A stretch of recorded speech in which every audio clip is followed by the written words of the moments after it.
ये बलूचिस्तान है। इसका रकबा है 3,57,000 स्क्वायर किलोमीटर। ये अगर यूरोप में एक मुल्क होता तो यूरोप का 8वां सबसे बड़ा मुल्क होता। और ये है कराची। ये एक शहर है। यहाँ की आबादी पूरे बलूचिस्तान की आबादी से ज़्यादा है। यहाँ पाकिस्तान की सबसे बड़ी पोर्ट है। यहाँ पाकिस्तान की सबसे ज़्यादा इंडस्ट्री है। ये शहर इकॉनमी की बैकबोन है।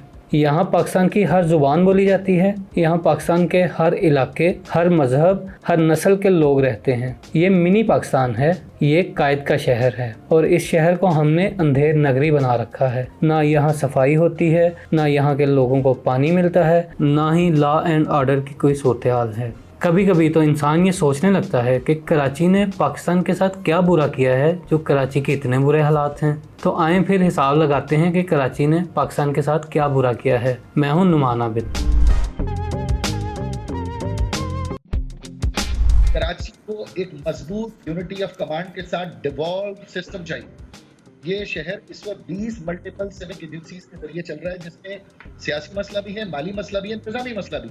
मुल्क भर में सबसे ज्यादा टैक्स देने वाले शहर के लोग जिस अजियत में रह रहे हैं, इसका तसव्वुर भी लाहौर, इस्लामाबाद या फैसलाबाद के लोग नहीं कर सकते। डिप्टी चेयरमैन सेनेट ने कराची समेत 9 नए सूबे बनाने की तजवीज दे दी। गिराओ, जितनी लाशें गिरानी है सूबा लेकर रहेंगे। सिंध हमारी माँ है। माँ के टुकड़े करने वाली जो बात करेगा उसके सामने हम सब खड़े हो जाएंगे। कराची के हालात तो इतने बुरे हैं कि किसी भी कराची वाले बंदे के साथ 5 मिनट से ज़्यादा बैठ जाएं और उसकी बातें सुन लें तो लिटरली रोना आ जाता है। कराची के जो अमीर लोग हैं उनको भी साफ़ पानी मुयस्सर नहीं, तो गरीबों की तो क्या ही बात करें। 90,000 से ज़ायद वारदातें रिपोर्ट हुई पिछले साल स्ट्रीट क्राइम में। जाहिर है ये वो वारदातें हैं जिनकी FIR दर्ज हुई, और न जाने ऐसी कितनी ही लाखों वारदातें होंगी जिनकी FIR ही नहीं है। बत्ताखोरी 300% के हिसाब से अलग से बढ़ रही है, और अगर रहने के एतबार से देखा जाए तो दुनिया के 5 बदतरीन शहरों में से एक कराची बन चुका है। हालांकि यही शहर सिर्फ 2 जनरेशन पहले एशिया के खूबसूरत तरीन शहरों में से एक था।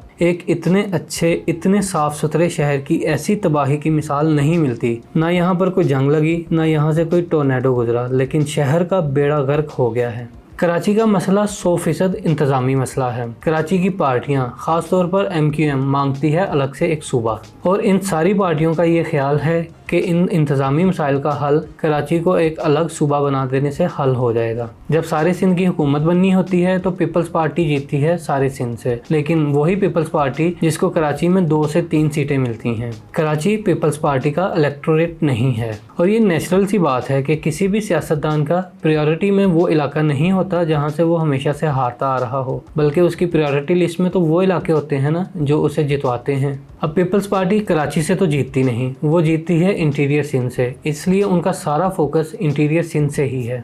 अब अंदरून सिंध के क्या हालात हैं, उन हालात के बावजूद पीपल्स पार्टी वहाँ से क्यों जीतती है, ये एक अलग बहस है। पीपल्स पार्टी, जिसका नाम है अवाम की पार्टी, जिसका नारा था रोटी कपड़ा मकान, वो आयरॉनिकली वडेरों की जमात बन चुकी है और उन्हीं के जोर पर सिंध में जीतती है। ये पार्टी वडेरों को, ब्यूरोक्रेट्स को और ऐसे ताकतवर लोगों को खुश रखती है, और ये सारे मिलकर अवाम का वोट ज़बरदस्ती पीपल्स पार्टी को दिलवाते हैं, और ये नेक्सस ऐसे ही चला आ रहा है। खैर, अपने टॉपिक पर वापस आते हैं। तो बात यह है कि अगर कराची की तमाम पार्टियां ये एक मुतालबा कर रही हैं कि कराची को एक अलग सूबा बना दो, तो भाई बना दो, इसमें क्या मसला है। पीपल्स पार्टी वाले या कोई भी दूसरी पार्टी वाले क्यों इतना जज्बाती हो जाते हैं, क्योंकि सूबा तो पाकिस्तान में ही बनना है ना, अपने मुल्क में ही बनना है। वो कौन सा कोई अलग मुल्क की डिमांड कर रहे हैं, इसमें कौन सी बुराई है।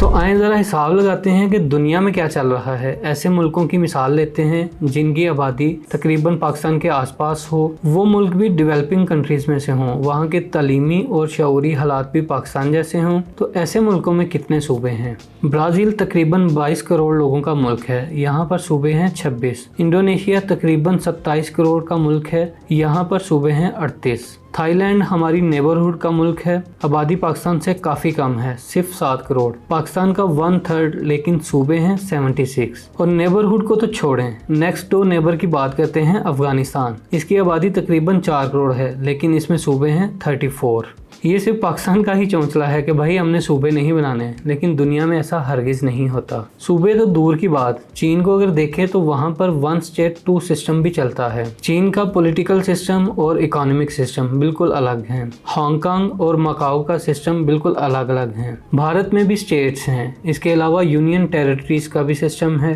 ज़रूरत के मुताबिक नए सूबे बनते हैं, नए एडमिनिस्ट्रेटिव यूनिट्स बनते हैं। भाई जाहिर है जैसे जैसे मुल्क के हालात बदलते हैं ये चीज़ें तो फिर साथ साथ बदलती रहनी चाहिए, लेकिन पाकिस्तान में ऐसा नहीं चलता। ना, क्योंकि पाकिस्तान में सूबे माँ होती हैं। तुम ला के दिखाओ एक नई माँ घर में। अगर 4 शादियां जायज़ हैं तो इसका मतलब है कि पाकिस्तान अब्बा जी हुए और चारों सूबे 4 माएँ हुई। बस बात ख़त्म, अब कुछ नहीं हो सकता।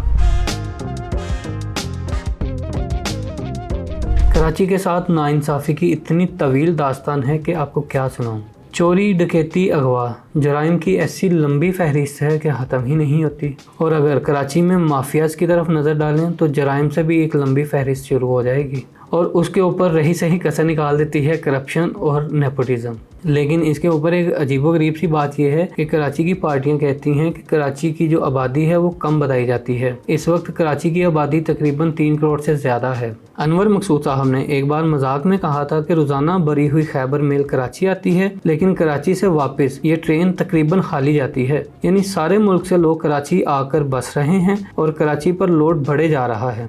खैबर मिल आती है कराची, 48 से आ रही है, 47 से आती है, भरी हुई आती है, रोज़ाना आती है, भरी हुई आती है। जो लोग आते हैं वो वापस नहीं जाते। 2017 के सेंसस में कराची की आबादी 1.5 करोड़ से भी कम बताई गई थी। कराची की पार्टियों ने बहुत शोर मचाया। 2023 के सेंसस के मुताबिक तकरीबन 2 करोड़ आबादी बताई जा रही है। अब भी कराची की पार्टियां कहती हैं कि ये आबादी बहुत कम बताई गई है। अब सवाल ये पैदा होता है कि एक शहर की आबादी कम बताने का क्या फ़ायदा हो सकता है। कराची की आबादी अगर कम बताई जाती है तो जाहिर है इंतज़ामिया को भी फंड्स उसी हिसाब से जारी किए जाएंगे। कराची की आबादी कम बताएंगे तो कराची को पैसे भी कम देने पड़ेंगे और ज़्यादा पैसे बचेंगे बाकी सिंध के लिए। आबादी के लिहाज से कराची वालों को सरकारी नौकरियां भी नहीं मिलती, बाकी सिंध बल्कि बाकी पूरे मुल्क को ज़्यादा सरकारी नौकरियां मिलती हैं। कराची को एक्सप्लॉइट किया जा सकेगा और फिर जाहिर है कराची की जितनी आबादी बताई जाएगी फिर उसी हिसाब से सीटें भी कम देनी पड़ेंगी, ज़्यादा सीटें भी नहीं देनी पड़ेंगी। कराची की रिप्रेजेंटेशन कम रहेगी तो कराची की आवाज़ भी कमज़ोर होती जाएगी। मैं एक बात वाज़ह करता चलूँ कि मैं ये नहीं बिल्कुल भी कह रहा कि हुकूमत कोई 2 नंबरी कर रही है, बल्कि मैं ऐसा सोच भी नहीं सकता। आजकल जो हालात हैं तो बिल्कुल भी नहीं सोच सकता। मैं तो सिर्फ ये बता रहा हूँ कि कराची की पार्टियाँ क्या कहती हैं। अब वो सही कह रही हैं या गलत, ये फैसला आपने करना है। खैर, अपनी बात पर वापस आते हैं और यहाँ पर हमारे पास 2-3 सवाल हैं। पहला सवाल तो ये है कि पीपल्स पार्टी इतनी जज्बाती क्यों होती है। पंजाब, सिंध, बलूचिस्तान, आज़ाद कश्मीर और गिलगित बल्तिस्तान के ज़्यादातर लोगों को कराची को एक नया सूबा बनाने पर कोई एतराज़ नहीं, तो फिर पीपल्स पार्टी को क्यों है। चलें, पीपल्स पार्टी का तो मसला शायद आपको थोड़ा थोड़ा समझ में आ गया हो, लेकिन जो मुल्क में बाकी लोग हैं जो कराची को अलग सूबा बनने नहीं देना चाहते, उनको क्या मसला है। मैं यहाँ पर एक बात बिल्कुल वाज़ेह करता चलूँ कि मेरी ये वीडियो किसी भी सियासी जमात के हक़ में या ख़िलाफ़ नहीं बन रही। यहाँ पर सिर्फ बात हो रही है कि असल मसला है क्या और इसको हल कैसे किया जाए।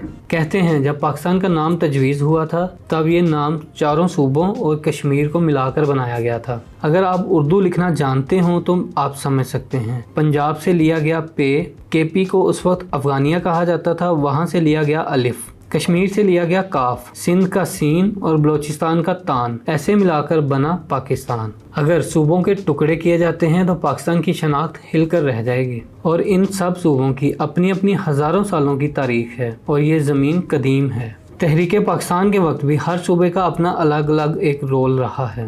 ये सूबे इसी हालत में अपने शहीदों की रूहों के अमीन हैं, इसलिए इन्हें तोड़ना फोड़ना नहीं चाहिए। ये तो थी थोड़ी जज्बाती बातें, लेकिन जो हमारे कॉन्स्पिरेसी थ्योरिस्ट हैं वो कुछ और ही कहते हैं। उनका ये कहना है कि हमारे जो 4 सूबे हैं वो इतने बड़े हैं कि यूरोप में इतने बड़े मुल्क भी नहीं हैं। अगर हमारा एक सूबा पंजाब एक अलग मुल्क होता तो ये दुनिया की 10वीं बड़ी कौम होती। और मैं सिर्फ अभी पाकिस्तान वाले पंजाब की बात कर रहा हूँ, भारत वाले पंजाब को नहीं मिला रहा। कॉन्स्पिरेसी थ्योरिस्ट तो ये भी कहते हैं कि इस सारे मसले के पीछे एस्टेब्लिशमेंट है और उन्होंने ये सूबे इतने बड़े इसलिए रखे हैं कि इस तरह 2-3 पार्टियां बराबर की ताकत के साथ जिंदा रहती हैं। सब में एक एक सूबा बांट दो और इसी तरह बहुत से वडेरे, जागीरदार और नवाब भी खप जाते हैं। छोटे छोटे सूबे अगर करेंगे तो कहीं से किसी भी सूबे से कोई अवामी जमात उठकर सामने आ सकती है। किसी भी सूबे में अगर कोई जमात अच्छा परफॉर्म कर गई तो स्यापा बढ़ जाएगा। जितना ज़्यादा चांस अवाम के पास जाएगा इतना ही ज़्यादा चांस रहेगा कि अवाम हमारी एलीट को चैलेंज कर सके।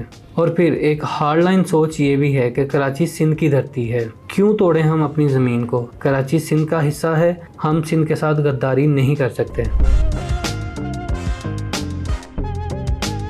हम अगर 200 साल पीछे चले जाएं तो जाहिर है कराची भी एक छोटा सा एक गांव हुआ करता था जहां पर सिंधी और मकरानी बसा करते थे। मगर अंग्रेज़ों के आने के बाद जैसे ही कराची ने तरक्की करनी शुरू की तो ये एक मेट्रोपॉलिटन और कॉस्मोपॉलिटन सिटी बनता गया। दरमियान में ऐसे कई दफ़ा वक्त आते रहे हैं जब वहाँ की मेजॉरिटी पॉपुलेशन सिंधी रही हो, लेकिन ऐसा कभी भी नहीं हुआ कि कराची का पूरा फुटप्रिंट ही सिंधी बन गया हो। ये एक अलग ही दुनिया रही है। अंग्रेज़ों ने भी कराची को बॉम्बे प्रेसिडेंसी के साथ मिला रखा था। उस वक्त सिंधी राजस्थान, जूनागढ़, महाराष्ट्र, गुजरात और मैसूर के इलाके थे इस सूबे में। ये एक बहुत बड़ा सूबा था। कराची उसका एक बहुत बड़ा शहर था। जब पाकिस्तान बना तो कराची में रहने वाले बहुत से लोग जो हिंदुस्तान से आए हुए थे वो वापस चले गए। तब कराची में सिंधी मेजॉरिटी कायम हो गई। लेकिन फिर क्या हुआ, कराची पाकिस्तान का कैपिटल बन गया तो फिर वो सिंध का हिस्सा नहीं रहा।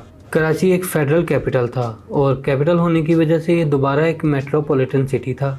और साथ ही कराची भारत से आने वाले मुसलमान लोगों का घर बनना शुरू हो गया। महाजिर कम्युनिटी कुछ अर्से बाद यहाँ पर मेजॉरिटी में आ गई। बल्कि अगर देखा जाए तो 1990s तक 50% से ज़्यादा आबादी अपनी मादरी ज़ुबान उर्दू बताती थी। 1960s में जब कैपिटल इस्लामाबाद मुंतकिल किया गया तब पाकिस्तान में 1 यूनिट निज़ाम चल रहा था। सारा मगरबी पाकिस्तान यानी आज का पूरा पाकिस्तान उस वक्त एक ही सूबा था। दूसरा सूबा था मशरकी पाकिस्तान और बस यही 2 सूबे हुआ करते थे। कराची सूबा मगरबी पाकिस्तान का एक शहर था। उस वक्त सूबा सिंध का वजूद ही नहीं था। पिछले कई सौ साल की तारीख में कराची पहली बार सिंध का हिस्सा बना था 30 मार्च 1970 को। तब जनरल याह्या खान ने LFO के तहत मगरबी पाकिस्तान में वापस 4 सूबे बना दिए और वो पहली दफ़ा था कि जब कराची सूबा सिंध का हिस्सा बना था। कराची की पार्टियां तो ये कहती हैं कि जनरल याह्या ने पकड़ के कराची को सूबा सिंध में डाल दिया, बल्कि इसकी बजाय उसे ये करना चाहिए था कि कराची को उसी वक्त अलग कर देते हैं। लेकिन अगर सच कहें तो अगर ऐसा हो जाता तो ये ज़्यादती होती, क्योंकि उस वक्त सिंध को कराची की बहुत ज़्यादा ज़रूरत थी। यही तो वो शहर था जहाँ से इकॉनमी चलती थी, जहाँ से सारी इंडस्ट्री चलती थी और कैपिटल बनाने के लिए शहर में सारा इंतज़ाम भी मौजूद था। और फिर अगर दूसरी तरफ देखा जाए तो कराची को भी सिंध की ज़रूरत थी, क्योंकि सारा एग्रीकल्चर सिंध में था, सारा लैंड सिंध में था, गैस, कोयला और दूसरे सारे रिसोर्सेज सिंध में मौजूद थे। तो इसलिए बेहतर यही था कि सिंध और कराची आपस में मिलकर चलते तो ही इनका फ़ायदा था। और वैसे भी अपने आप को 1970s के दौर में ले जाकर सोचें, उस वक्त तो कोई ज़रूरत नहीं थी कराची को सिंध से अलग करने की। मुझे जनरल याह्या बिल्कुल भी नहीं पसंद, लेकिन इस मामले में उनको कसूरवार ठहराना मुझे ज़्यादती लगती है। हमारा सवाल ये था कि कराची का असल मसला है क्या, और अगर कराची एक अलग सूबा बन जाता है तो क्या सारे मसले हल हो जाएंगे। अभी तक जो हिसाब लगाया है उससे एक बुनियादी मसला ये नज़र आ रहा है कि कराची वालों को पीपल्स पार्टी बिल्कुल पसंद नहीं है। लेकिन चूंकि पूरे सिंध में पीपल्स पार्टी की हुकूमत बनती है तो कराची भी उन्हीं के हिस्से में आता है। तो इस हिसाब से अगर देखा जाए तो कराची लावारिस रह जाता है। अगर कराची खुद एक सूबा हो तो कराची की अपनी रिप्रेजेंटेशन होगी, कराची का अपना एक निज़ाम होगा, कराची का अपना एक चीफ मिनिस्टर होगा, कराची के पास बेइंतहा फंड होंगे, कराची की किस्मत संवर जाएगी। सही हो गया ना? नहीं, बिल्कुल सही नहीं हुआ। शायद अभी तक आपको ये लग रहा हो कि ये वीडियो MKM के हक में जा रही है, लेकिन अब होने लगी है उनके खिलाफ। जनाब, अगर MKM का चीफ मिनिस्टर आ गया ना कराची में तो यकीन करें आप पीपल्स पार्टी को भूल जाएंगे। MKM वाले इतना जुल्म करेंगे कराची में। मगर खैर, ये एक अलग बात है कि MKM कैसी पार्टी है। असूल की बात तो ये है कि कराची जैसे इंतहाई बड़े और इंतहाई अहम शहर में इंतज़ामिया अलग होनी चाहिए। इसका ज़रिया चाहे अलग सूबा हो, चाहे अलग लोकल गवर्नमेंट हो, चाहे इख्तियारात मेयर को दे दिए जाएँ, कोई भी हो, चाहे मुल्क के सूबे बरकरार रखे जाएं, क्योंकि ये पाकिस्तान के नाम में शामिल है। इनसे हमारी एक जज्बाती वाबस्तगी है। अगर सिंध के टुकड़े होंगे तो सिंध की तहजीब किसके हिस्से में आएगी, और अगर पंजाब के टुकड़े होंगे तो 5 दरियाओं की सरजमीन कौन सा इलाका कहलाएगा। अगर हमें सूबे बरकरार रखने हैं तो कोई मसला नहीं है, बरकरार रखें, लेकिन एडमिनिस्ट्रेटिव यूनिट्स तो बनाएं कम से कम। इन एडमिनिस्ट्रेटिव यूनिट्स का नाम चाहे जोन रख दें, चाहे स्टेट रख दें, जैसे कि हज़ारा स्टेट, लकी स्टेट, नाम तो कुछ भी रखा जा सकता है। बुनियादी बात तो यह है कि इख्तियारात नीचे पहुँचे। पाकिस्तान जैसे मुल्क में ज़्यादा से ज़्यादा 1 करोड़ लोगों पर एक एडमिनिस्ट्रेटिव यूनिट होना चाहिए। इस एतबार से अगर देखा जाए तो पाकिस्तान में कम से कम 25 एडमिनिस्ट्रेटिव यूनिट्स या अलग सूबे होने चाहिए, और इन सब में से सबसे अहम यूनिट बनता है कराची। मैं खुद भी इसी हक़ में हूँ कि ये सूबे आज जिस हालत में हैं ये पाकिस्तान की शनाख्त का एक हिस्सा हैं, इनको इन्हीं बाउंड्रीज़ में कायम रहना चाहिए। लेकिन ऐसा हरगिज़ नहीं होना चाहिए कि पावर्स इन सूबाई हुकूमतों के पास हो। हर सूबे का एक इलामती गवर्नर हो और बस। एडमिनिस्ट्रेटिव यूनिट जहाँ का अपना एक चीफ मिनिस्टर होता है, वो यूनिट 13 करोड़ आबादी का नहीं बल्कि ज़्यादा से ज़्यादा 1 करोड़ आबादी का होना चाहिए। दुनिया में कई जगह ऐसी हैं जहाँ पर इससे भी कम आबादी पर सूबे होते हैं। सूबाई हुकूमतों के जो इख्तियारात हैं वो नीचे जाने चाहिए। तमाम एडमिनिस्ट्रेटिव यूनिट अपनी इकानमी खुद चलाएँ, अपने उस स्टेट या उस सूबे या उस यूनिट के जो हालात हैं उसके मुताबिक आइनी इख्तियारात में रहते हुए लोकल कानून साजी की जा सके। एजुकेशन, हेल्थ वगैरह खुद देखें। लोकल टैक्स अथॉरिटीज़ हों। मुल्क में जितनी भी हुकूमतें ज़्यादा होंगी उन सब में आपस में कंपटीशन हो और एक दूसरे से आगे निकलने की दौड़ में लगे रहें हमेशा। मुल्क में 25 एडमिनिस्ट्रेटिव यूनिट होने से मुल्क के टुकड़े नहीं होंगे बल्कि पाकिस्तान एक मजबूत मुल्क बनेगा।